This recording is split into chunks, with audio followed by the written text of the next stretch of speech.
Gusto mo bang wala makapag-search sa iyong Facebook account gamit ang browser katulad ng Google Chrome? Kung gusto mong malaman, panoorin mo ang video na to. Una, punta tayo ng Facebook apps. Ayan, once nasa Facebook na tayo, dito sa may upper right side, yung may tatlong linya, pindutin lang to. Then, scroll up.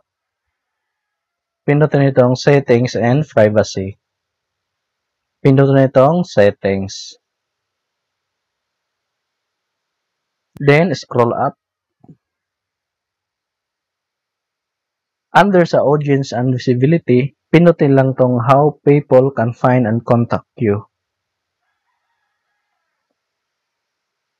Then dito sa baba, makikita mo dito, do you want search engines outside Facebook to link to your profile? When this setting is on, search engines may link to your profile in their results. Then dito naman sa baba is when this setting is off, search engines will stop linking to your profile. But this may take some time. Your profile can still be found on Facebook if people search for your name. So, ibig sabihin, kapag naka-turn off to, hindi ka masa-search gamit ang browser katulad ng Google Chrome. Then, kapag sa Facebook sila nag-search, tapos totoong pangalan yung ginamit mo, ay masa-search ka pa rin. So, na-turn off lang natin to.